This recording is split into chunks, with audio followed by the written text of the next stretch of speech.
Hey guys, and welcome back to the channel. Really pleased to be joined by Christian from Christian's Court, and we're going to be reviewing the Roland Garros 2025 tournament. Christian, how you doing?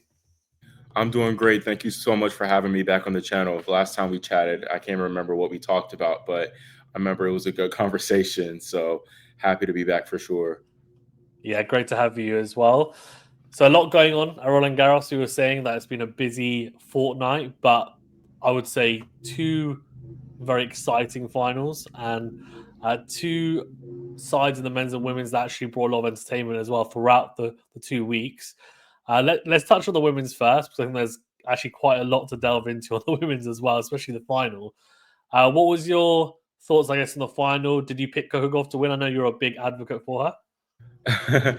I actually went against, I don't want to say against, but I picked Sabalenka to win because just of how well she had been playing. And I knew that Coco would cause her some problems because every single time they play, it's always going to be something. But I just felt with how Sabalenka had been playing lately and her mental toughness, it seemed like I thought that she would be enough. Like I thought it would be enough to handle whatever Coco would throw out of her, but clearly it wasn't. Like that was not the case at all. And again, I mentioned this too, but I feel like we haven't seen Sabalenka this rattled since the last time she played Coco in a semifinal at the 2023 U.S. Open. So it was something to witness for sure.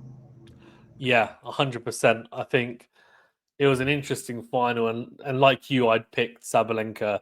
Actually, before the tournament, I'd picked a Sabalenka Goff final, but I'd gone for Sabalenka to beat Goff in the final. So I was almost there, but not quite. And I think after the Madrid final where they played, I know the conditions are a bit different. Madrid is quicker, so it's more suited to Sabalenka's game. But I just thought it's probably potentially her time. She just bagelled Swiatek in the third set of their semi-final, and you're thinking she's going to have a lot of confidence going into it. Of course, there's a lot of noise, I guess, around not just the match but post-match as well. I guess we can focus first on the match. Obviously, the conditions were difficult, but they were difficult for both players. I think Goff adapted to it better than Sabalenka, hence the result as well. What were you thinking, I guess, after the first set when Sabalenka took it? Because I actually had a thought that a similar thing happened, of course, at the US Open when Goff won, where Sabalenka took the first set and then Goff came back. And when Goff started winning in that second set, I thought Sabalenka mentally, not just because of the conditions and not even just Goff, but actually maybe a little bit of scar tissue from the US Open finals, thinking, oh no, she's going to do it to me again. But what were you thinking, I guess, during the match? And like, how did you see it?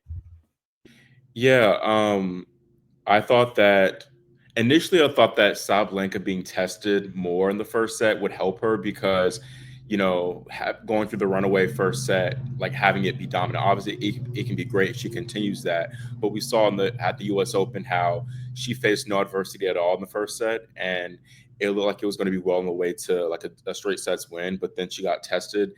But I felt like her being tested in the first set initially with Sabalenka, it would give her like it would kind of lessen the pressure if for things to get in the second set because she was so close to losing the first set. Ultimately, Coco was leading 4-1 and then 5-3 in the first set tiebreaker, but she was able to climb out on top. So I thought that could be good for her. But then, like the first game of the second set really set the tone because Sabalenka, she did have game point, but she wasn't able to convert. And I knew that once Coco broke, it was going to be like a similar story to what we saw in the semifinal against Swiatek, where Swiatek obviously took the second set, but I wasn't necessarily expecting it to be that straightforward in Goff's favor. And I think the second set was really important and crucial in showing that it wasn't really all about Sabalenka just self-destructing. Yes, she wasn't playing her best at all in the second set, but a lot of credit needs to be given to Coco by just how well she played in set number two. She finished with, I believe, nine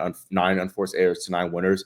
She was very even killed, and it was reminiscent of her quarterfinal win over Madison Keys in the third set, how she finished that match. And a lot of TNT, they showed how she made a conscious effort of stepping up closer to the baseline and being more aggressive herself. And I feel like for a lot of the first set, the match was in Sabalenka's on her racket as far as she was dictating what would go on, whether it would be winners from her or errors from her. But I feel like totally different from for the second set. Like Coco was in total control of it, I felt watching. Yeah, I think it was interesting because the first set Sabalenka was 4-1 up. I think she was add up as well. It's taken to 5-1, and then Coco came back. Sabalenka maybe took her foot off the gas a little bit, like you said in the first set. It was kind of on Sabalenka's racket. I think that's fair to say. And then Gauff was very opportunistic in that first set, and potentially could have nicked it in the tiebreaker. So Sabalenka did well.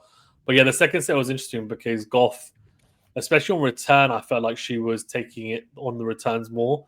In the first set, I felt like she was quite passive. Obviously, the conditions were difficult, so she took time to adapt to potentially. Whereas weird because with Sabalenka, she almost seemed to be perfectly in place the first few games, and then actually the conditions like wore on her more, and that can tend to happen when matches get really tight or you start losing. Then you start looking for reasons why things aren't working as well.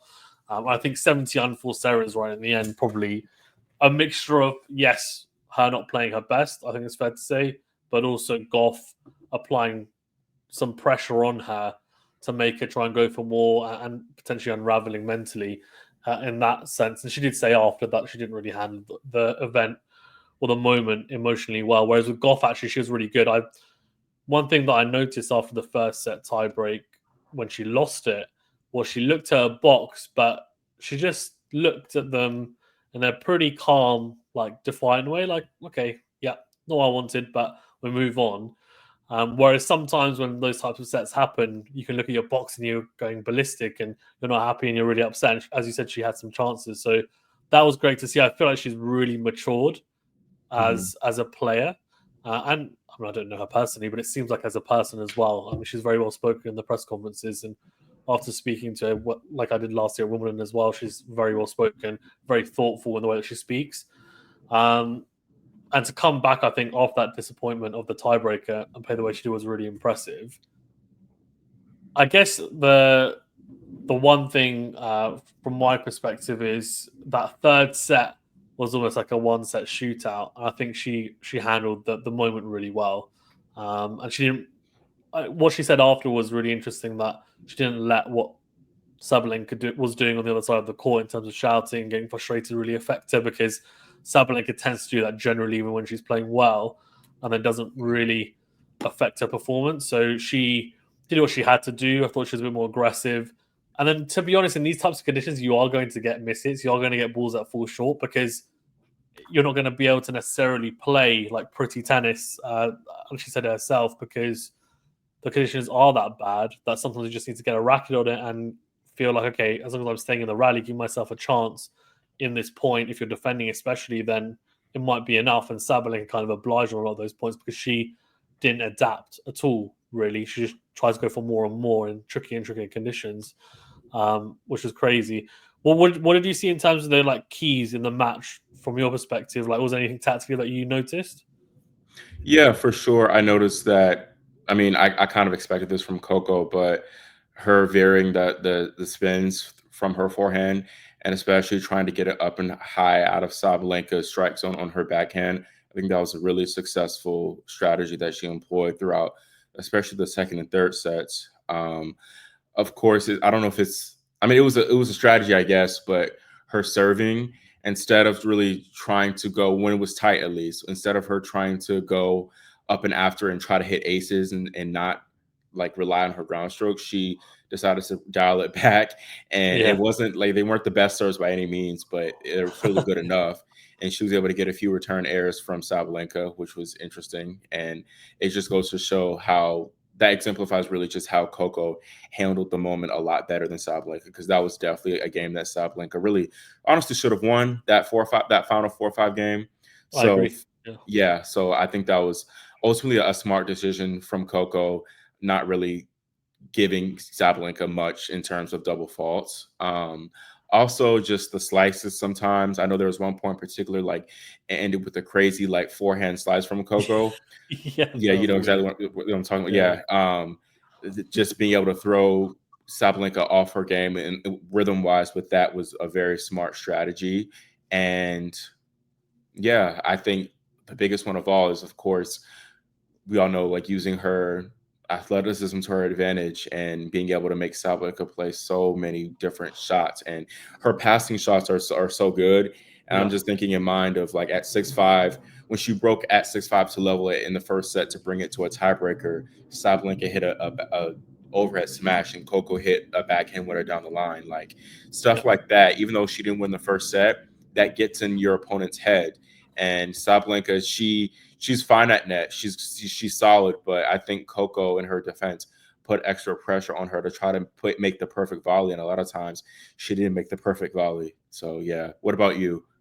Yeah, no, I agree. I think your point on like Coco's defense and her passing shots, I think is a good point because what happens is even in that first, as you said, Sabalenka takes it, but actually she would think in her mind, okay, well, Goff's playing a bit better towards the back end of that first set. I'm not going to get as many errors from her. I'm going to have to play close to the lines potentially. The conditions weren't really there for it, and she knew that if the points were extended more, the rallies were extended more, she was going to make the error first, more likely than not, in comparison to to Goff, who her shot tolerance is very good in comparison. So I think that got in her head a little bit potentially as well. And she did go for a little bit more. Also, some of the drop shots started being a bit crazy. Like some of them were Yeah. past the service box, and she was playing them at weird moments, which was weird to see. And she was coming to net, and Goff. What was happening is there were some points where Goff was just hanging on because Sabalenka's got that power, and she was making Sabalenka play 1, 2, 3 shots more than Sabalenka would normally have to against most opponents. And she might then drop one short. Sabalenka would come forward to the net, and then Goff would pass her because Sabalenka didn't have the conviction in the forecourt because the conditions she wasn't Mm. really feeding the ball. So Goff took advantage, and she was opportunistic, and it was really interesting to see that she was essentially able to grind through a lot of the points in really. I mean, it was tough fashion, right? She toughed it out big time, which was really impressive to see. And a lot of her game is based on athleticism anyway, but she has a lot more than that. But I felt like she had to really lean into it in these conditions. The serve point is interesting because watching it, to be honest, it wasn't the prettiest to see the last game, and knowing how she can serve, you know, in good conditions, and how potent it can be to then see it drop. Obviously, I'm saying drop a serve but we're talking about still, pretty like big speeds for people like us. But she was like, I think what she did was clever in the sense that she was clearly tight, and I don't know if she still leads it, but she was leading the WTA leaderboard, this is a positive thing for most double faults on tour. I don't know if that's still the Mhm. case, but in her mind, she's probably like, well, I'm serving for the match. Sabalenka's making a lot of errors. Let me just get my serve in. But in fairness to her, what she did take a lot off it, but she still hit some spots. Like it wasn't middle of the box, especially on the first serve. She was taking some off, but it was like a wide serve on the juice side into the forehand. Sabalenka had to move for it. Had some shape on it, and I think if Sabalenka had hit like a really good return winner. Off a few of them, she probably should have, or at least have hit a good return that was in court and should have gone to the point and won it. Then Goff probably would have then reverted back to type. But because Sabalenka didn't, then she was thinking, well, why am I going to stop? If it ain't broke, don't fix it. So she was Mhm. like, well, it's working. So why am I going to stop doing it? Right? Why would you? And at the end of the day, she said after, like, I won, and that's the most important thing. And it's interesting because, of course, Brad Gilbert's not her coach anymore, but he has a book called Winning Ugly, right? Yeah. And that's almost what she alluded to post match. And sometimes you have to. And I think Sabalenka, you know, she was obviously frustrated because of the conditions. She couldn't play to her best, but you just have to get on with it, right? And Yeah. she had 3 sets to adapt, and she didn't. So I think that was really the biggest thing. But the more loopy forehands that Goff hit into the backhand wing, into the ad court, were really, really clever from her. So she knew that Sabalenka could hurt her on the backhand wing, especially going line with the backhand. And so that was a good ploy. And I think she utilized that as well in the US Open final, Yep, she did. as well, to good effect. So she took learnings from that. I mean, she's a very intelligent player, and managed to pull it off. So it was impressive, for sure. And who knows now where she goes from here? I mean, it's a pretty big win, I think, after the 2 losses in Rome and Madrid, because I thought, oh, maybe she might have a final problem, but then she won the biggest one of all. And then you might think, well, does Sabalenka have a final problem because she lost in the Australian Open and she's now lost to the French Open, and they're 2 heartbreaking losses. Yeah, before we go on to Sabalenka, is there anything on Gauff you want to touch on before we move on? Yeah, I am interested to see where she goes from here because, with Coco, a lot of times she has a really good result and then some so-so results and then like one like, oh, not so great result, and then she like turns it around. So I'm interested to see if that pattern continues this time around. So yeah, it's going to be really, really intriguing to see how that plays out, especially with grass. I don't anticipate her being the most successful. And when I say most successful, like I mean like winning. She can obviously have success for sure, especially if her draw is good for Wimbledon. But it's going to be a greater challenge just because movement isn't quite as much of a factor on a faster surface like grass. Like it still will be, but it's not going to be as much. And plus, we know the serve is going to be extremely important on this surface. And Coco is able to kind of get away with, the serves that we saw in the final. But I don't know if she'll be able to serve not at her best like that on the grass. And plus, Wimbledon is just it's been low-key like the most unpredictable slam as far as giving us these different type of winners. So it'll be intriguing. But yeah, I'm very interested to see what comes of Coco for sure. Yeah, I'm hoping she makes a run, but like you said, I think the grass is different. She'll probably have to slice more on the backhand, for example, and it stays low. And on the forehand wing, like she'll be rushed more on it, which we know, of course, like sometimes that can be a bit awkward for her. But she's got great hands at the net, so maybe she just serves the volleys, which we don't see much on the women's tour. But someone who's retiring or retired now is Caroline Garcia recently, but I mean, she serves on volleys, but there's not many out there, to be fair. Mokova does it as well, but not many of the players on the tour do it, to be fair, on the women's side. But it's not a bad ploy for her. She's got great hands from what I've seen. She's super athletics. Yeah. But yeah, we're interested to see how she gets on for sure. I'm sure she'll be enjoying her French Open victory. And then I'm not sure what she's playing in terms of tournaments. So she's supposed to play Berlin. I think that might be next week, if I'm not mistaken.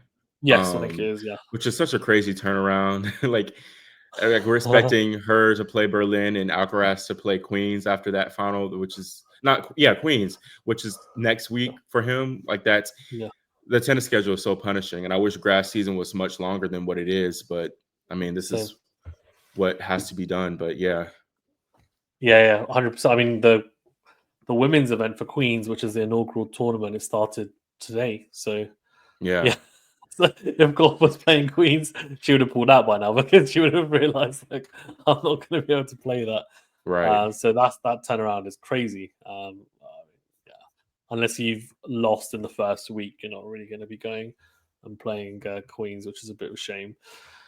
What do you think of Sabalenka? I mean, obviously, great win against Swiatek, and the final obviously unraveled a little bit. But does she have a bit of a Grand Slam final? The Keys final, I think she was blown off the court as well, a little bit in that one. 2 Americans, 2 losses, and then the post-match press conference comments as well, which she apologized for after. But essentially alluding to the fact that she was saying that the match was on her racket and she made too many errors, and Gauff, to paraphrase, and Gauff adapts to the conditions better, but she was saying, essentially, if I played better, I would have won. And then I think she made a comment about Iga, saying, if Iga had beaten me, I think she would have won today. She didn't necessarily specifically say she would have beaten Gauff, but she said she would have won today. And then Gauff, rightly so, came out and said, well, I beat Iga the last time I played, and don't even be a Sabalenka, basically, which is, I think, fair enough.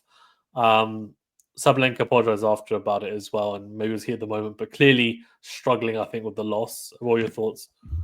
Yeah, this is probably Aryna's toughest loss of her career, and there've been a lot. So, like, if this is the toughest, then it's real bad because she's like gone through a lot of difficult defeats in the past few years. So, of course, she's not going to be in the best mental headspace. And I said this before, but I think she really should have done what she did after losing to Keys, smash her racket, go off the court, and kind of compose herself before addressing people. And she didn't do that. She kind of just stayed.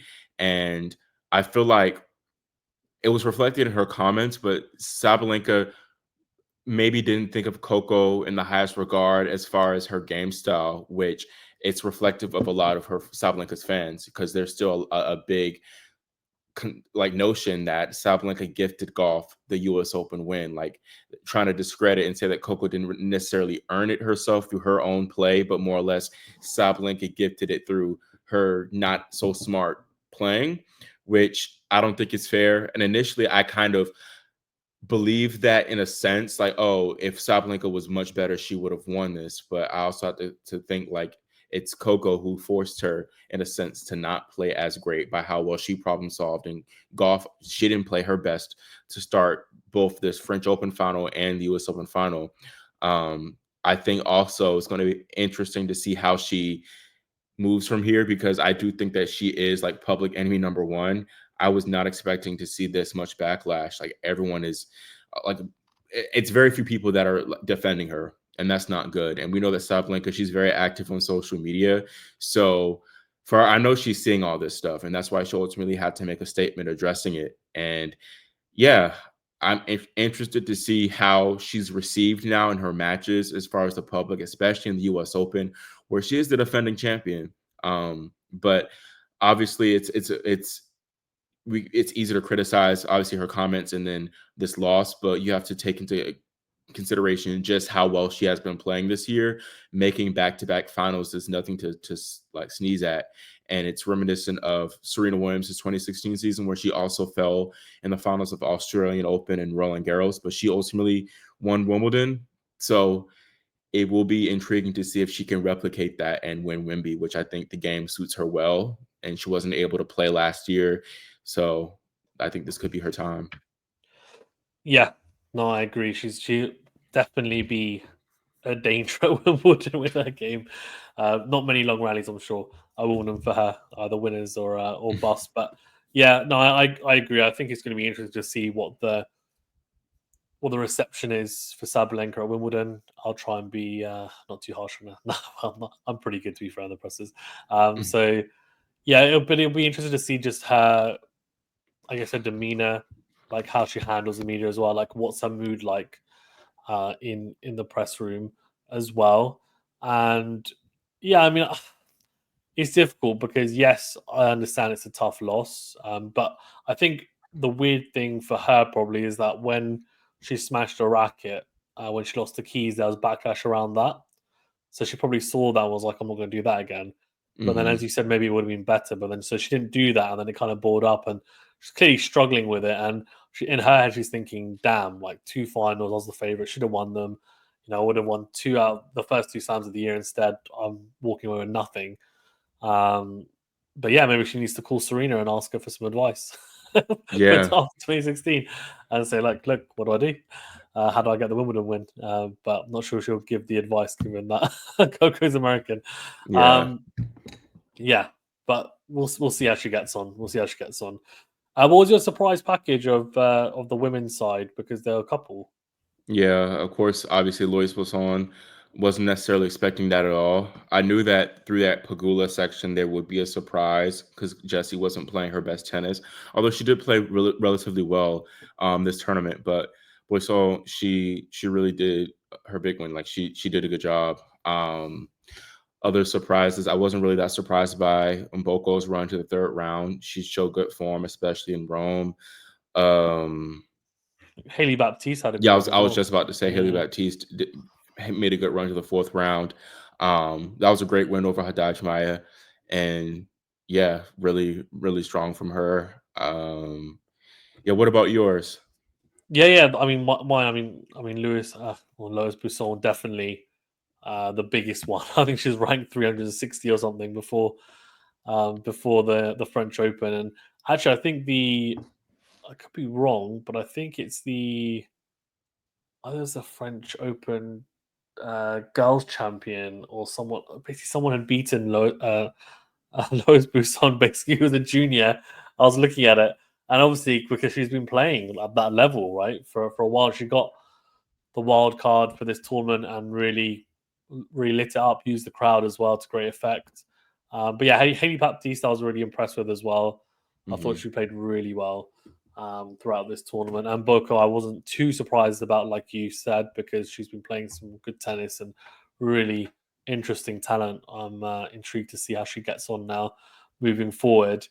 What do you think in terms of like our biggest upset was? Because I think it probably has to include Boisson, but the Andreeva quarterfinal, I think, even though Andreeva was in better form than Pegula, and Andreeva is, one of those young superstars now at the moment, I almost felt like with the crowd, I thought she would struggle with the crowd. And I know a lot of people saying like, "Oh, she should have dealt with it." I mean, people have to remember she's only 18 years old, so Right. like a crowd going that crazy. A lot of players who are older than her would have struggled with it, and I think she clearly struggled with it big time. So I wasn't too surprised about that. The Pegula one surprised me more because, yes, like Pegula wasn't playing great going into, but she's experienced. I don't think the crowd would have been a factor. I think it more would have been on the day Busan just played a lot better than her. And Pegula struggled with it. So, what was yours though? Yeah, probably that. But also, I think a big surprise was not Peyton Stearns. Yeah, Ivelisse is a Yeah, good player, but the way she got the way she lost, losing only winning like a few games, like 3 games. But I was crazy. Yeah, thinking also about Marta Kostyuk losing to Sarah Bechlek. yeah, Uh, it's a big Balik, one. or yeah, that was huge. I was not expecting that one at all, especially Yeah, Balik. She won pretty decisively that one. So yeah.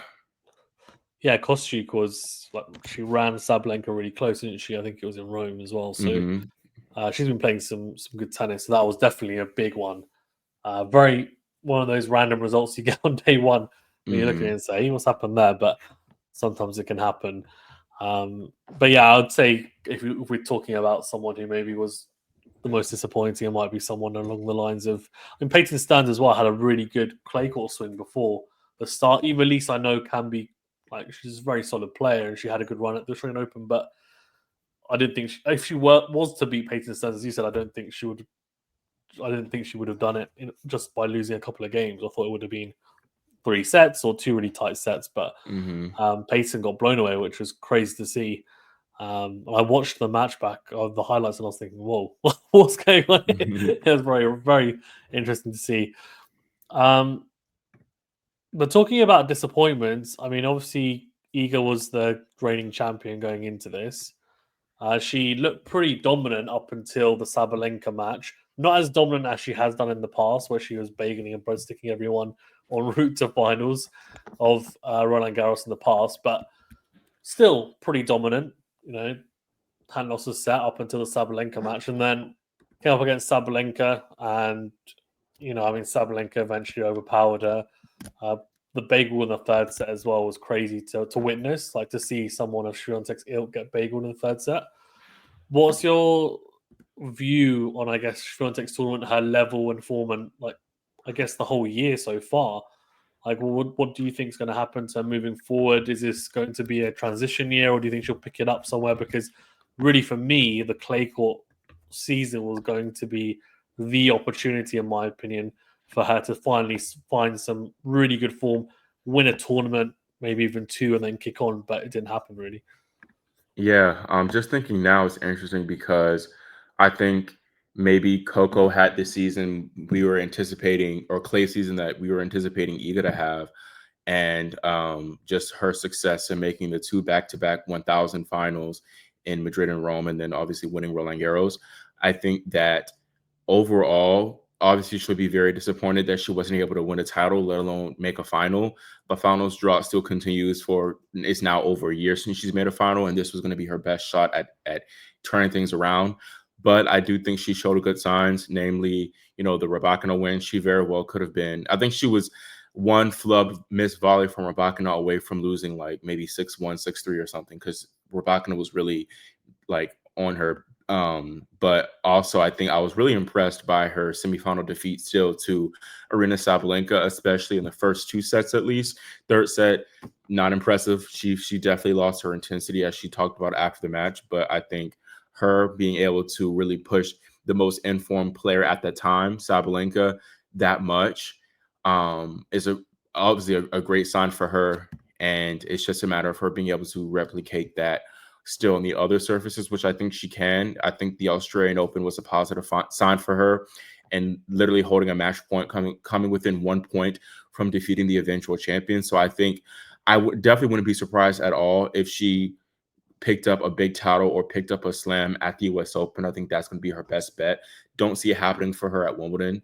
I don't think I don't see it for her, especially with her not having as much confidence, but we've seen like bigger surprises. So wouldn't be totally shocked, but it would be still a little bit like, whoa. But yeah, I think overall she's going to be, I say, pleased with Roland Garros considering how poor some of her results were. And I mean, she made semis of Madrid, which is good, but that semifinal against Coco was pretty poor from her standards for sure. So I think with how she ended her Roland Garros and pushing the year's best player thus far that much, I think she would rather take the title, but she'll be okay with it. Yeah, I think the level wasn't terrible, so it was something to definitely build upon, which is always a positive. But yeah, don't see her winning Wimbledon. I just think at the moment, at this stage of her career, she hasn't adapted yet to grass well enough. She'll have a bit more time to adapt to it, given that she lost in the semis and didn't obviously make the final. But I don't know what her grass court schedule is going to look like. I think in previous years she's just gone into the grass court season playing Wimbledon straight, actually. So not sure whether she's scheduled to play Berlin or anything else. But yeah, I mean, it'll be interesting to see. I wonder if she gets a really easy draw. Maybe she can make a bit of a run and gain some confidence. And I think if she makes a second week of Wimbledon, I think that's like for her, she'll be happy with that. Like, I'll give her a bit of confidence. But the US Open, that period of the calendar, Cincinnati, Cincinnati and the National Bank Open, and also the US Open. I think those are the tournaments for her to target, because of the US Open, I feel like if she's able to get a few wins and get her ranking up a little bit, the ranking of 5 as well isn't helpful, and that showed, I guess, at Roland Garros. Like, she had to face some killers to even make the semi-finals. Then might be helpful, but yeah, we'll see what's next for her. Hopefully she picks up her level, because it'll be great to see 3 or 4 of the women on tour playing at their best. I feel like we've got the depth is incredible. I think it's actually a lot better than the men's, and that's why we get so many great matchups straight away as soon as it draws out. But it's very rare that we have like 5 of the top 10, for example, or the top 5 maybe, all playing, well or very well at the same time, and then you have that kind of clash. And Rebecca, for example, going into this tournament, she just won a 500, but it was a very weak 500, and before that she hadn't really done anything the whole year. To then come into Roland Garros, and she was clearly a little bit cold still, but she put up a great fight against Swiatek. But who knows if it might have been different if she'd had more matches or better results prior. What was your best match of the tournament or favorite one to watch? On the women's side, I'd say, definitely Gauff Sabalenka's up there. The first set was so crazy. I'm thinking of other ones. I liked Swiatek Sabalenka. The ending was definitely disappointing, but it was still an entertaining match. I thought it was going to be territory of potentially match of the year with how like the first 2 sets were going. Great matches. Yeah, share yours so I can think of maybe one other one in the meantime. Swiatek Rebecca is going to be mine, to be fair. I watched that. A 7-5 in the third, and Rebecca had chances in that as well. So she did. That was definitely a dramatic one, but Swiatek managed to eke through it. But yeah, I think the final is definitely up there in terms of drama, of course, as well. Finals always dramatic, so I could definitely go for that one too. Are you happy to be on the men's? Yes. Yeah, we talk about it, right? Okay. so first I've got to ask you, I guess the first thing is, where does this rank in your list of Grand Slam finals of all time? So I might not be the best person to ask because unfortunately, this is kind of embarrassing to admit, but I have not seen in full. I've seen highlights, but I haven't seen 2008 Wimbledon or 2012 Australian Open, and I know those are like the best of like the century. But as far as the ones that I have seen comparing them, I think this is better. This is the best that I have witnessed, like me actually watching. I know some. I think, and I mentioned this too, like I know some people are like, "Oh, 2017 Australian Open." I'm like, in my opinion, that match is overrated. Wimbledon. I saw some people saying Wimbledon 2023 was like it was the best since then. I say that one. Mm, This was better than that. This was better yeah, than that for sure. yeah, For I in my agree. opinion, I think as far as for sure, as far as like the spectacle of it all, I think Aussie Open 2022 it can be in the conversation with that, but I still think I'd put this above that. But still great comeback win from Rafa. Huge story for him to come back at 35 and dealing with all his physical issues to win that one. And of course, you got to talk about Wimbledon 2019, Djokovic Federer. Like, yeah, but even still, I'd rank that above that one, above that final. But I'm pretty sure you've actually like seen Wimbledon 2008 and Aussie Open 2012. So yeah, I'm Yeah. curious to hear what you think. Yeah, I'm a little bit older than you, to be fair. Yeah, Wimbledon 2008. I remember actually I watched it. I mean, I'm in the UK as well, so Wimbledon was a bit more of a staple, I guess, here. But yeah, so I watched that. I remember watching that actually live at the time with my family, and yeah, I mean, at the time, and I was very young still, but Hmm. I was like, this is the best match ever, and I was a massive Rafa supporter when I was younger as well, like huge. So Rafa, I think it was also it wasn't just the match, but it was the spectacle going into it because Rafa had played Roger in the final the 2 years prior. He'd Hmm. lost to him. He'd been getting closer, and then there was the drama of the rain delay, and then it was getting dark. The shadows were Yeah. appearing right towards the end, and he essentially won in almost like pitch black conditions Yeah. um, at the end. So it was just very dramatic in that sense, but the scoreline was also super tight. But yeah, I mean, I've watched it back once before. I definitely recommend watching it when you have 5 hours to spare Yeah. to watch it. And Aussie Open 2012, I think I actually watched all of that as well, and I was heartbroken because again I was a Rafa fan. So Oh, I remember Rafa getting to the final, and Novak just was Superman because he played. I think it was Federer in the semi-finals, and he played like a 4 hour match against. I think it was Federer in the semi-finals as well. 5 hour match, five setter. He was should have been absolutely spent, but towards the end, his legs had almost gone, but he was just swinging for the hills, and he was just somehow making it happen. And now, I guess, when in hindsight's a beautiful thing, but now when you look back at it and you see what Djokovic has done now, 24 slams, greatest of all time on the men's side, you just think, well, okay, I understand it. But at the time, he wasn't that player, right? He didn't know that he was going to do it. So I was like, wow, how's he done that? But yeah, I think it's difficult because I think recency bias always comes into it. yeah. Um, I'd say it's in my top three. I'd Okay. say it's my top three, definitely. But yeah, I'm not sure if it would be the best. Maybe sometimes with time, these types of matches they become more historic and more kind of mythical. Mm, That might be one of them. But I think what I will say is that the I mean, I'd have to go back in the history books and look, but in terms of a meeting between two players, like a first meeting between two players in the Grand Slam final, this has got to be up there, potentially the best. I mean, they've never played in a yeah. Grand Slam final before to then give us this. And after the Right. first two sets, I was thinking, oh man, this is such a letdown in the sense that, as a neutral fan, if you're watching, you're thinking, like, come on, like these going to win in straight sets, and these guys, there's so much fever and like around. Okay, wow, like these guys are going to play 5 sets, going to play 5 hours, and obviously in the end, people were right, but at the time, you just thought it's not going to happen. So the comeback was insane. I mean, at the end as well, 193 points to Sin, 192 to Alcaraz. Just Yeah. like ridiculous. It's ridiculous, absolutely ridiculous from both. What do you think of the level? Because obviously the drama was there, and there were some great points. But sometimes what happens is in these types of matches, people forget about the actual level of tennis. So I'm interested to see what your thoughts are on it. I watched your video as well, and I saw that you said you'd watched it back.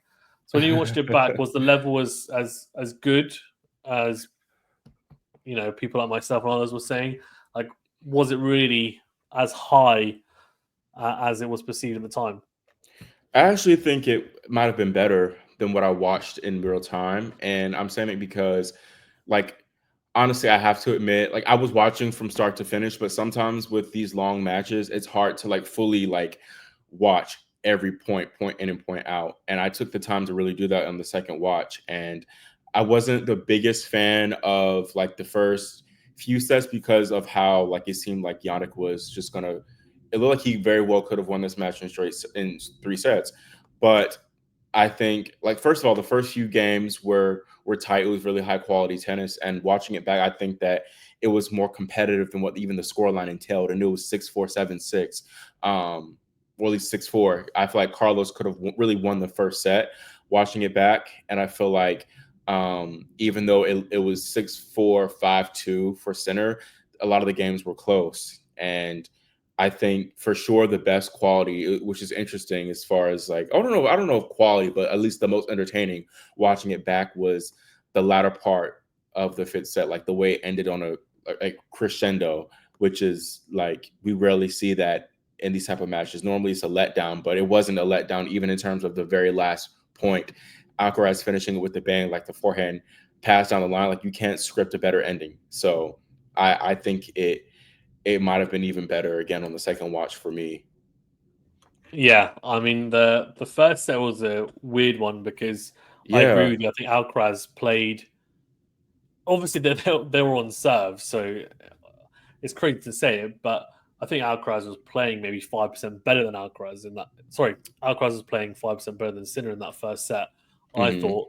I thought he looked like the player that was going to take the set, and then I think you mentioned as well, and I mentioned in my post-match analysis that there was that weird moment where the clay went in his eye, and the doctor came and checked his eye. And not saying that was the specific reason, but it could have been a factor. Who knows? Like only he'll know. But he then played like a couple of loose points and got broken, right? Right. To essentially get the set stolen from him, you could say. I mean, Sinner earned it. His level was there. As I said, it's only a 5% difference. We're not talking about much, but he looked like Alcaraz looked like the person to take the set. I would have Right. thought. In the rallies, I felt like he was more in control of the rallies. But Sinner, yeah, like he saw the opportunity, took it, and that's what the top players do at that level. The second set was interesting because I thought like they just went toe to toe. And Sinner started, I think, to serve a bit better. I felt like Alcaraz in the second set, especially, it looked like he was having to fight more in the.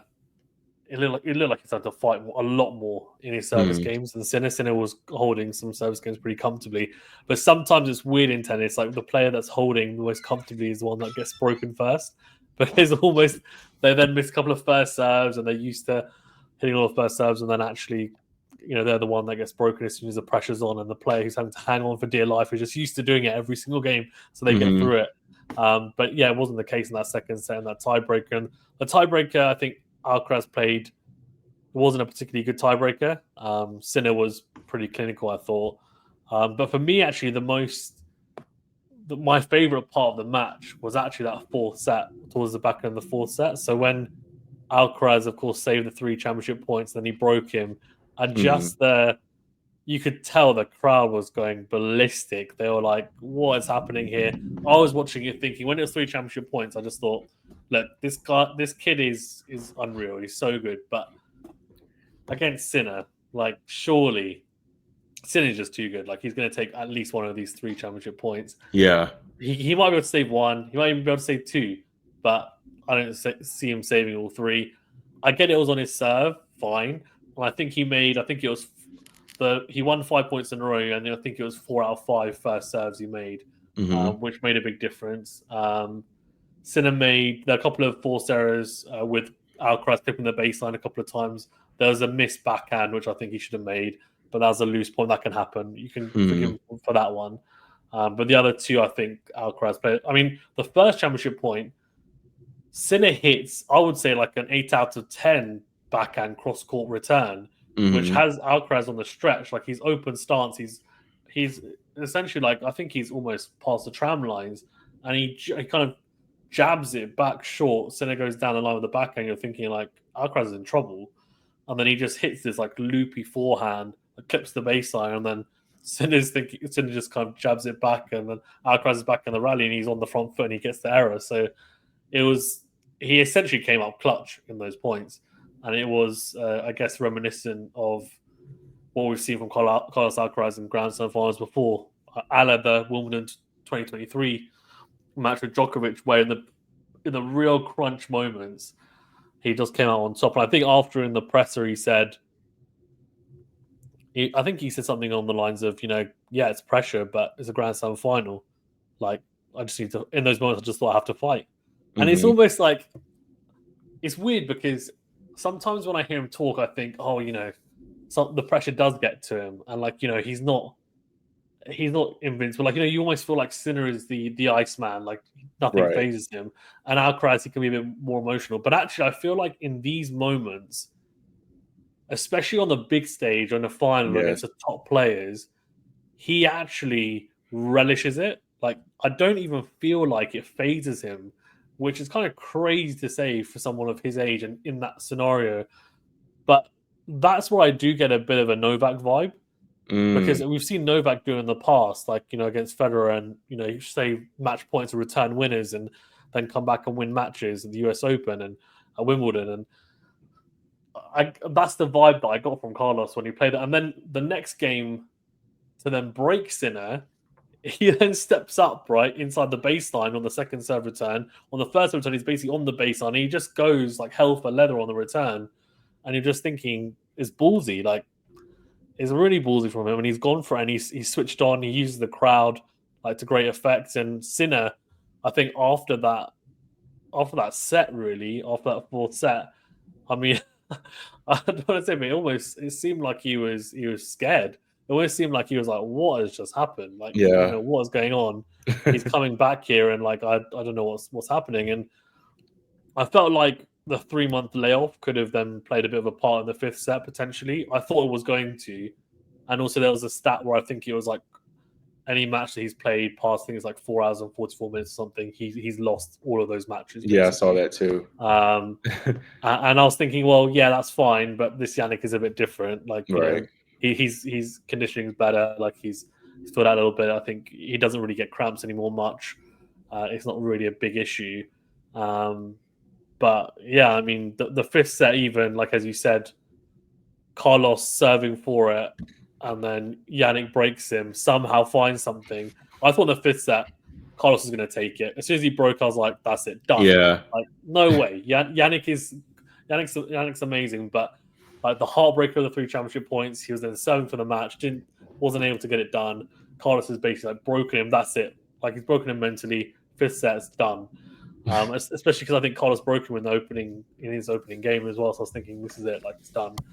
I was watching it thinking, like, okay, Carlos' level's too high. Sinner started missing more. Like, he was hitting some shots into the middle of the net, or like bottom of the net, and I'm thinking, like, this is crazy. Like, you don't normally see this from Jannik, so the level's gone a little bit. Right. And then all of a sudden, like, Jannik's like, yeah, great, like, all good.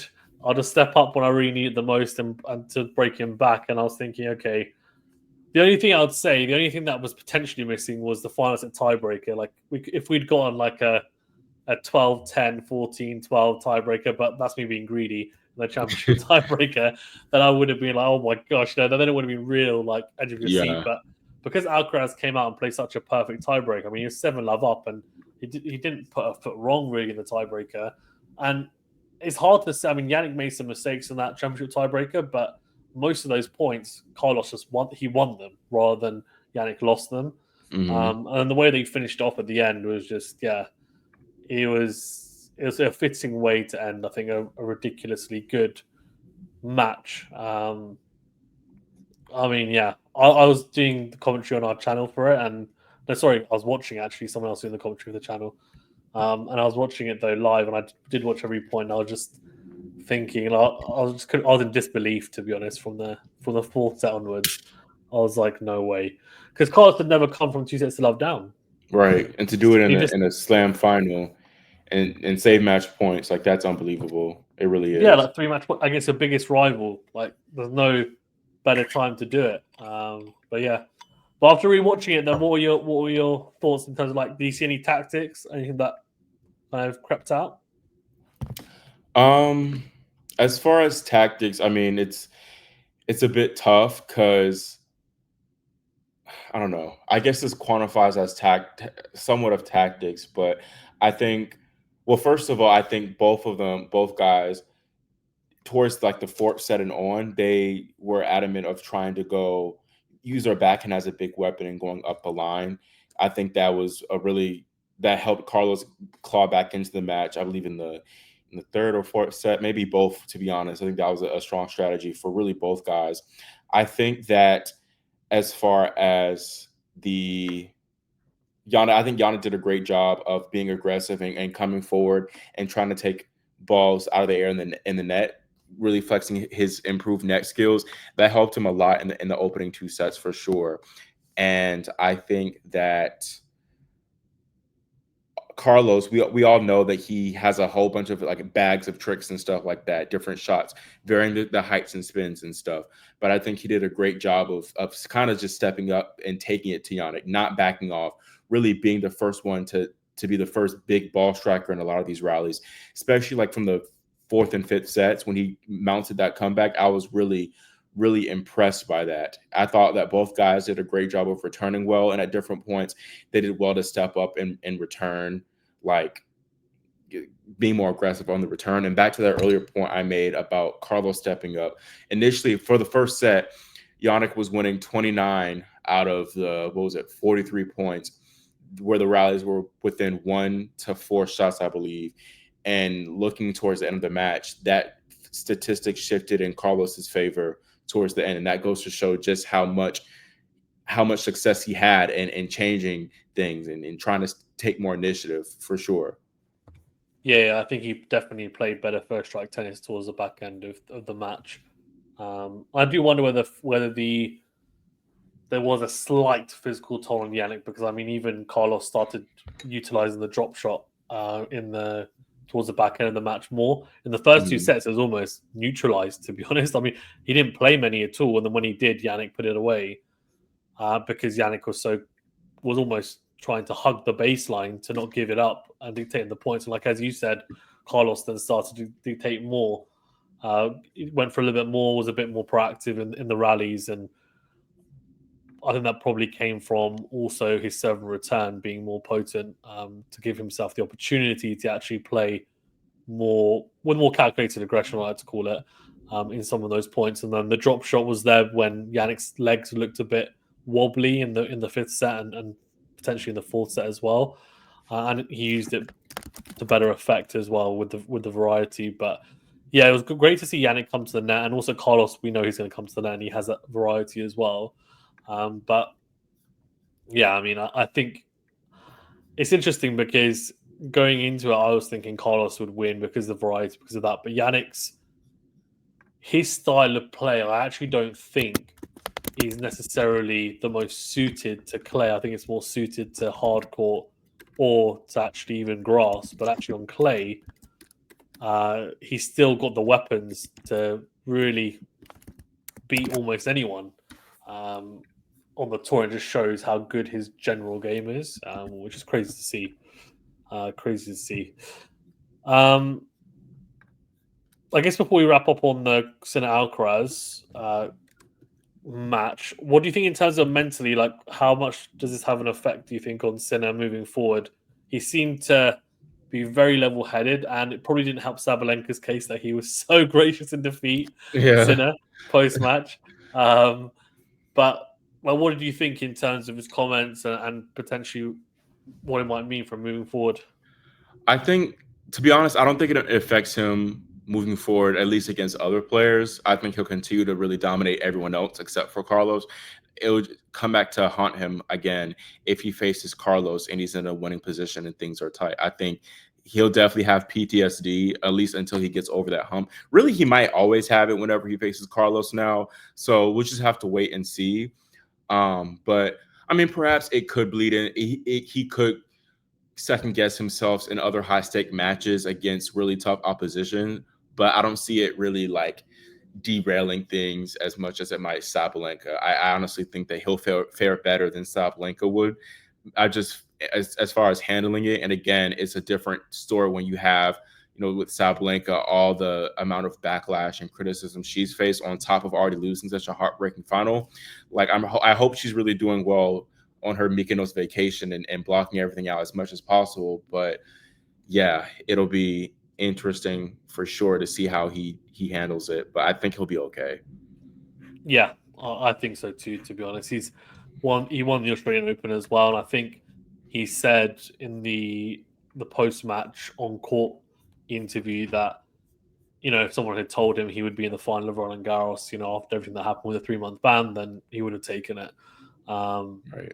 I think it's, I mean, whatever our thoughts on whether, you know, he should have been banned or should have been longer, putting that to one side, the fact that he didn't play any tennis for 3 months or didn't play any competitive tennis for 3 months and then came back and made the final of Rome, had championship points for Roland Garros is ridiculously impressive. I'm not actually sure if anyone else would have done it, including Carlos, that they would have been able to put off those results and performances. So I think that was incredible to watch, to be honest, from him, which was great to see. So we'll see how everyone gets on. I'm hoping for a Sinner Alcaraz final, but we'll see. We'll see if we get it. We'll see if we get it. We'll see if we get it. What do you think of Novak? The semi-final against Sinner was almost like another passing of the torch moment where I thought Novak's game plan was actually really good. I thought what he was trying to do was right. He was trying to play more variety, disrupt Sinner, and it did work. But Sinner just younger, fresher, and he essentially is like a younger version of Novak at the moment. Novak's 38 years old, so I don't think there's any shame in losing to Sinner the way that he did. But he put up a good fight. There were some tight sets in there. Yeah, I mean, what were your thoughts in terms of his level and I guess moving forward for him? Because I guess more positive than what it has been in previous months. I think this was a very positive tournament for Novak. Honestly, with how he's playing, he could play for another 2-3 years, barring any injury. But I think it definitely was a passing of the torch moment. And I think Novak threw everything in the kitchen sink at Jannik, and it still wasn't enough for him to even get a set. And I think knowing that he is the top dog, Jannik is like the top dog that he needs to overcome in order to get that 25th major. And it's just going to be an uphill battle everywhere he turns, I feel. And I think definitely Wimbledon will be his best bet. It's not as physical. He's had a lot of success there in the past. Jannik, he'll still have success there too, but Sinner hasn't yet won that title. So for sure, I think Wemby might be Novak's best shot. But I think, honestly, that Novak, he's fulfilled enough. Olympics fulfilled him. And I don't really think, yes, he wants another major, but I don't think he wants it as bad as we might think he wants it. You know what I mean? Like, again, the Olympic, he even said it, he felt like he completed, like he feels complete, like that's everything he wanted.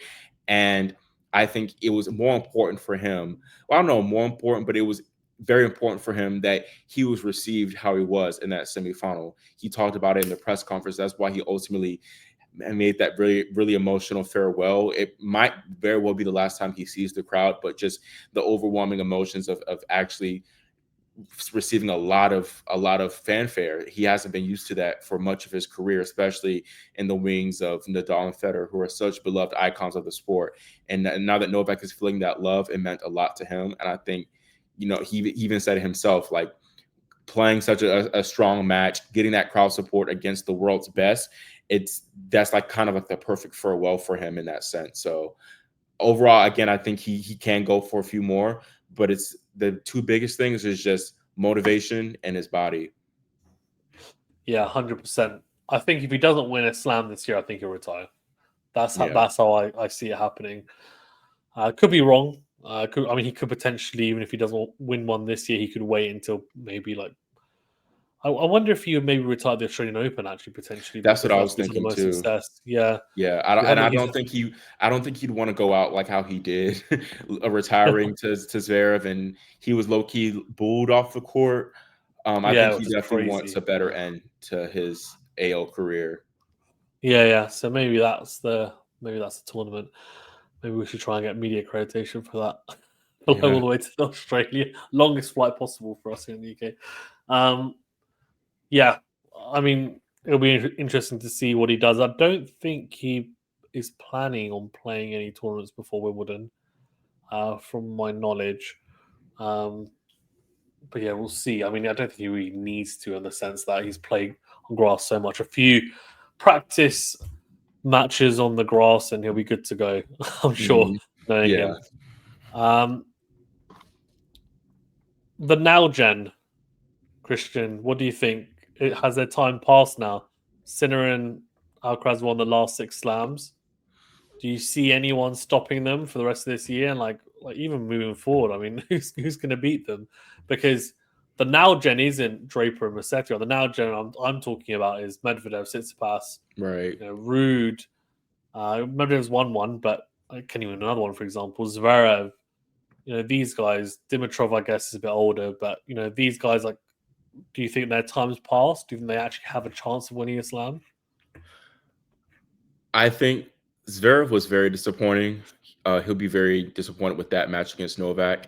He at least should have pushed it to 5 sets. I mean, Novak played a great match, but just the way he came out, and it gave like he doesn't have that confidence mentally, and I don't know if he'll ever mentally feel like he'll be able to get over the hump. I think Lorenzo Musetti and Holger Rune, they have better shots. The biggest thing for them right now, I think they do have the game, but it's like developing a little bit more physically to where they can match up, especially Musetti. He pushed Carlos a lot in that semifinal, but he wasn't able to sustain it. And I think he had a good shot, I think, maybe at winning Monte Carlo if it weren't for his body breaking down once again. I think he has a good shot, and I very well can see him lift a slam trophy in the future. I think Ben Shelton will win a slam in the future. And I say that because that was one of the biggest takeaways for me, because the way he pushed Alcaraz like that in 4 tight sets and on his worst surface, that's very positive. Of course, Carlos didn't play his best tennis, but he's knocked on the door a few times, making the semifinals of AO, losing to Sinner, and he had set point, I believe, in that first set, wasn't able to convert. US Open last year. I mean, he made the semifinals of the US Open before, and he's just one of those players that brings it out of slam. And not a lot of guys are able to do that consistently. Like, it's best of 5 is a factor, of course, but it's also dealing with the pressure and expectations of a major. And I think Ben Shelton has that for sure. I think he can. And we can't forget about Joao Fonseca. It's going to take him a few more years, I feel, to actually contend for major titles. He's still only 18 years old, and we saw he wasn't able to match that level against Jack Draper. But give him a few years, I think he can for sure. And then with Jack himself, I think his loss to Bublik showed that he has come a long way with his mentality, but he still has a little bit more work to go, because I think that's a match he could have won, especially in the last game where he had breakback points and he kind of shanked a few forehands. So if he develops a little bit more, he has the athleticism and skill. I can see him lift a slam, but for now, it's just the new 2.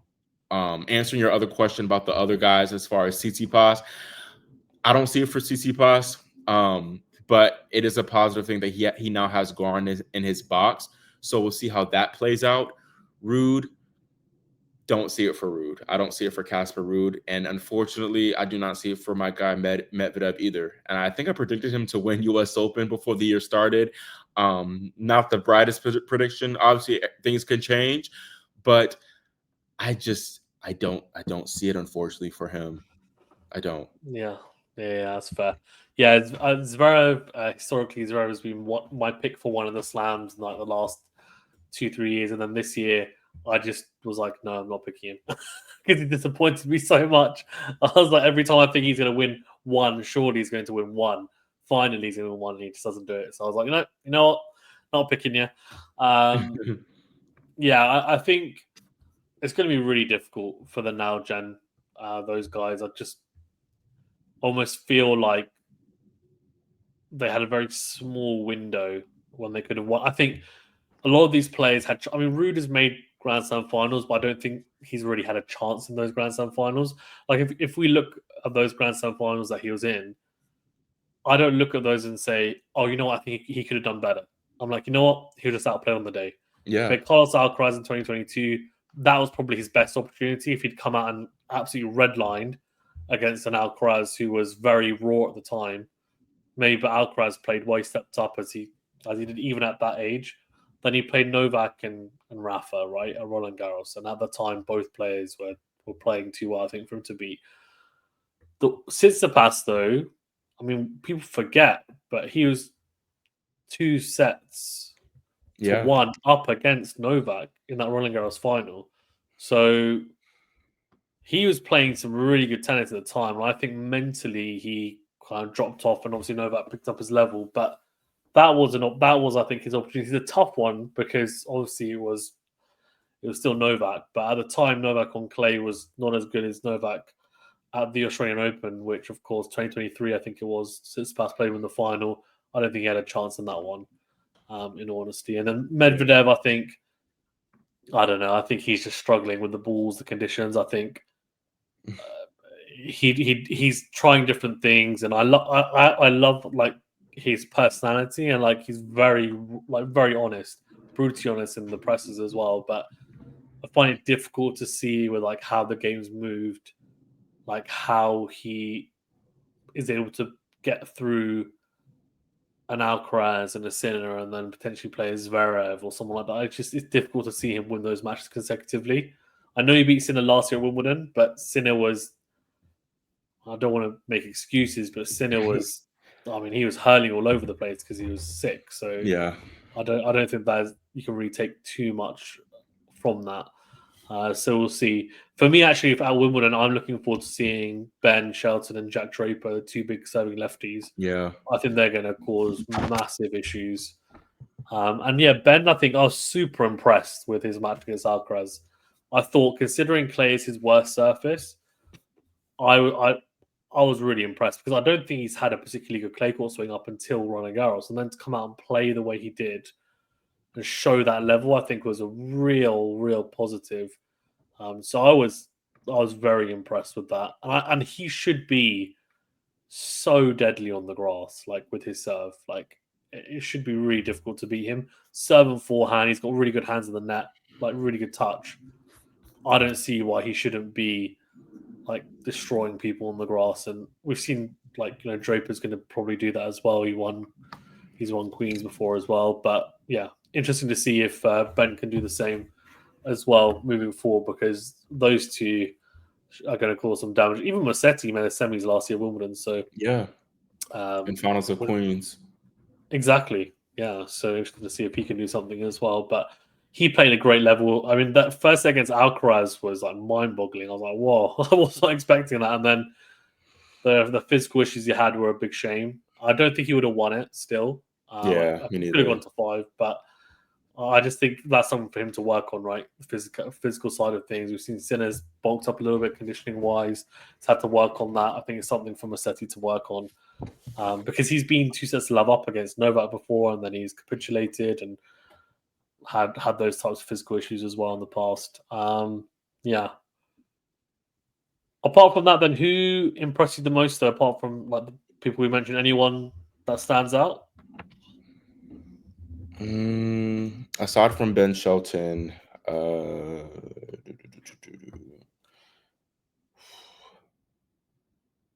trying to think back on the draw.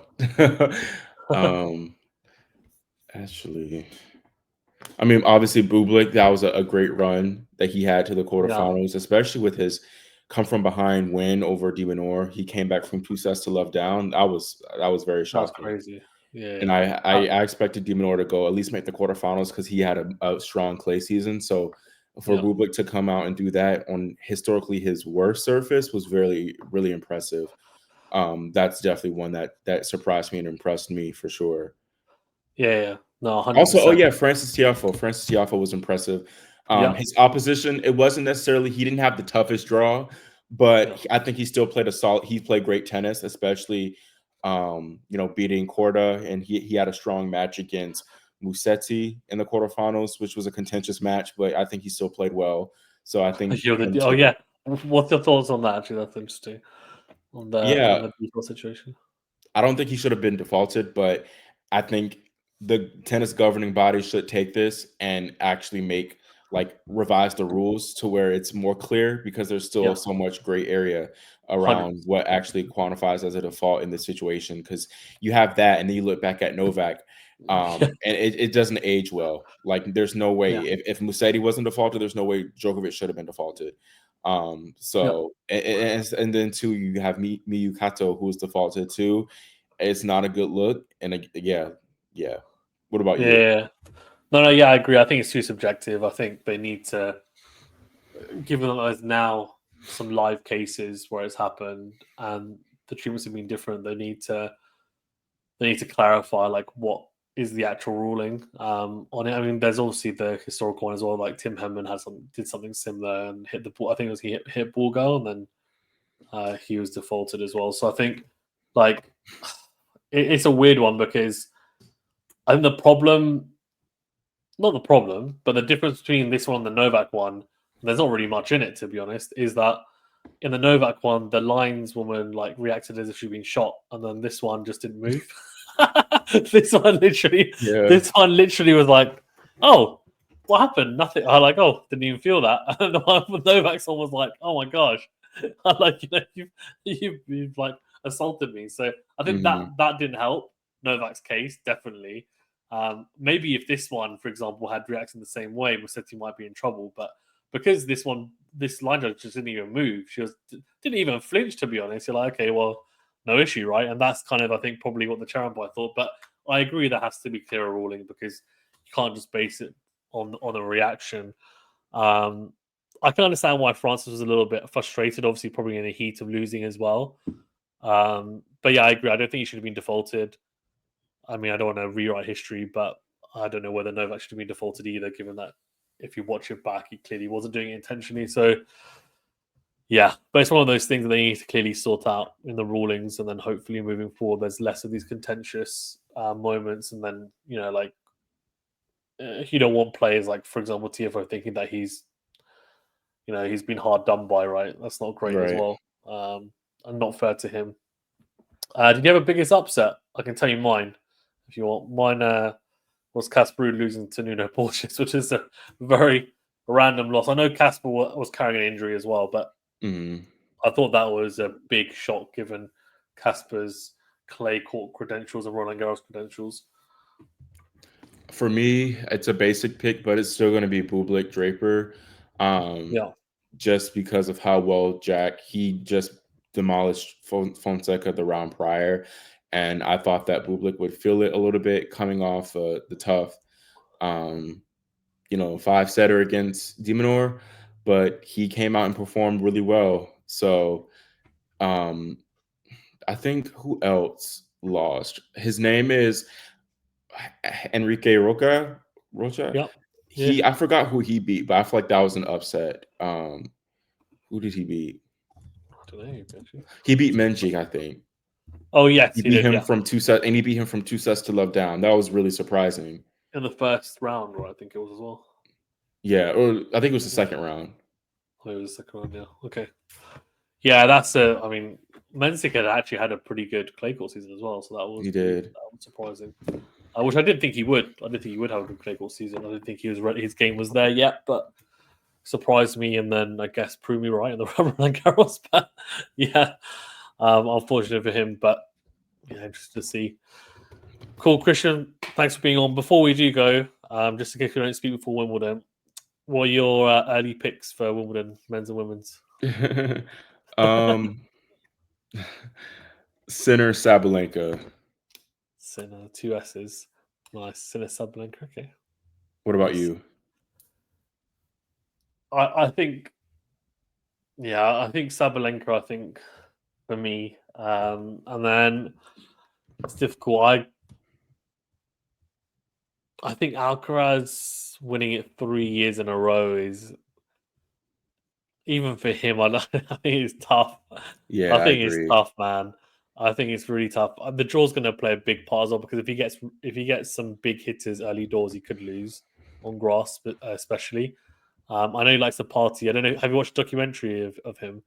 But there's the documentary where Yeah, I've watched a few episodes. I need to finish the whole thing, but yeah, okay. I've watched a little So, bit.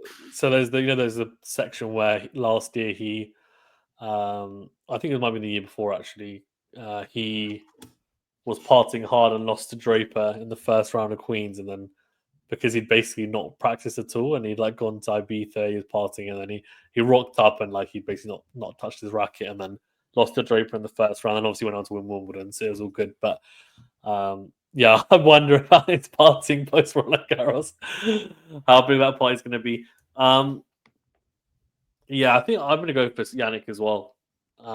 I'd like to say Novak. It'd be great to see him win it, but I just think it's going to be tough for him to.